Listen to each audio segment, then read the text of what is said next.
തിരുവനന്തപുരത്ത് കാപ്പ കേസിൽ BJP councillor പിടിയിലായി. വാഴോട്ടുകോണം വാർഡ് കൌൺസിലർ സുഗതനെയാണ് ഒളിവിൽ കഴിയവെ അതിസാഹസികമായി പോലീസ് പിടികൂടിയത്. അല്പസമയം മുന്നെയാണ് വാഴോട്ടുകോണത്ത് നിന്ന് ബി.ജെ.പി വാർഡ് കൌൺസിലറായിട്ടുള്ള സുഗതനെ പോലീസ് അറസ്റ്റ് ചെയ്യുന്നത്. നാടകീയ രംഗങ്ങൾ ഉണ്ടായിരുന്നു. ഫലപ്രയോഗത്തിലൂടെയാണ് അറസ്റ്റ് ചെയ്ത് നീക്കിയത് എന്നുള്ളതാണ് നമുക്ക് ലഭ്യമാകുന്ന വിവരങ്ങൾ. ഇപ്പോൾ ഞാനുള്ളത് ഈ വട്ടിയൂർക്കാവ് പോലീസ് സ്റ്റേഷന് മുന്നിലാണ്. ഇവിടെയും ബി.ജെ.പി പ്രവർത്തകരടക്കം എത്തിയിട്ടുണ്ട്. നിലവിൽ ഈ പിടികൂടിയിട്ടുള്ള പ്രതിയായിട്ടുള്ള സുഗതനെ വൈദ്യപരിശോധനയ്ക്കായി ആശുപത്രിയിലേക്ക് കൊണ്ടുപോയിരിക്കുകയാണ്. നിലവിൽ ഇവിടെ നിന്ന് ബി.ജെ.പി പ്രവർത്തകർ പറയുന്നത് പോലീസ് വട്ടിയൂർക്കാവ് എസ് എച്ച് ആയിട്ടുള്ള വിപിൻ ആകാശത്തേക്ക് വെടിവെച്ചാണ് ഈ പ്രതിയെ പിടികൂടുകയും അതുപോലെ തന്നെ കൂടെ ഉണ്ടായിരുന്ന ബി.ജെ.പി അനുയായികളെ മാറ്റുകയും ചെയ്തു. പക്ഷേ അങ്ങനൊരു സാഹചര്യം ഉണ്ടായിട്ടില്ല എന്നുള്ളതാണ് നിലവിൽ ഇവിടെ നിന്നും ബി.ജെ.പി പ്രവർത്തകർ പറയുന്നത്. പക്ഷേ പോലീസിന്റെ ഭാഗമെന്നത് ഈ പ്രതിയെ പിടികൂടാനായി എത്തുന്നു, അപ്പോൾ ബലം പ്രയോഗിക്കുന്നു, അതുപോലെ തന്നെ അനുയായികൾ പോലീസിനെ വളയുന്ന ഒരു സാഹചര്യം ഉണ്ടായിരുന്നു എന്നുള്ളതാണ് ഇവിടെ നിന്ന് പോലീസ് പറയുന്നത്. അങ്ങനെ കൂടുതൽ ബലപ്രയോഗത്തിലൂടെയാണ് ഈ പ്രതിയെ അറസ്റ്റ് ചെയ്ത് നീക്കുകയും ചെയ്തിട്ടുള്ളത്. ഇവിടെ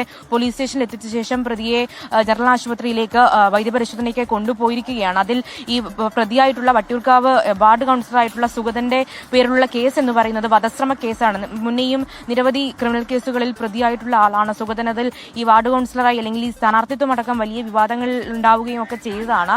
പിന്നീട് ഉത്സവപ്പറമ്പിൽ വെച്ചിട്ടുണ്ടായ ഒരു സംഘർഷത്തിന് പിന്നാലെയാണ് വീണ്ടും കേസുണ്ടാവുകയും വധശ്രമത്തിനടക്കം പോലീസ് കേസ് രജിസ്റ്റർ ചെയ്യുകയും ചെയ്തത്. അതിനുശേഷം ഈ സുഗതൻ ഒളിവിലായിരുന്നു. പിന്നീട് വാഴോട്ടുകോണത്തേക്ക് എത്തിയിട്ടുണ്ട് എന്നുള്ള വിവരത്തിന്റെ അടിസ്ഥാനത്തിലാണ് പോലീസ് വാഴോട്ടുകോണത്ത് എത്തുകയും ഈ സുഗതനെ പിടികൂടാനുള്ള ശ്രമം പോലീസിന്റെ ഭാഗത്തുനിന്ന് ഉണ്ടാവുകയും ചെയ്യുന്നത്. അതിനുശേഷം ബലം പ്രയോഗിക്കുന്നു, അതുപോലെ തന്നെ നാടകീയ രംഗങ്ങൾ ഉണ്ടാകുന്നു. വട്ടിയൂർക്കാവ് എസ് എച്ച് ആയിട്ടുള്ള വിപിൻ ആകാശത്തേക്ക് വെടിവെച്ചാണ് ഈ അനുയായികളെ മാറ്റുകയും പിന്നീട് ബലം പ്രയോഗിച്ച് ഈ സുഗതനെ അറസ്റ്റ് ചെയ്ത് നീക്കുകയും ചെയ്തു എന്നുള്ളതാണ് നമുക്ക് മനസ്സിലാക്കാൻ കഴിയുന്ന ഭാഗം. എന്നാൽ ബി.ജെ.പി പ്രവർത്തകർ പറയുന്നത് അങ്ങനെ ഒരു പ്രശ്നാന്തരീക്ഷം അവിടെ ഉണ്ടായിരുന്നില്ല, അങ്ങനെ ബി.ജെ.പി പ്രവർത്തകർ പ്രശ്നം സൃഷ്ടിച്ചിട്ടില്ല എന്നടക്കമുള്ള കാര്യങ്ങളാണ് ബി.ജെ.പി പ്രവർത്തകർ പറയുകയും ചെയ്യുന്നതായി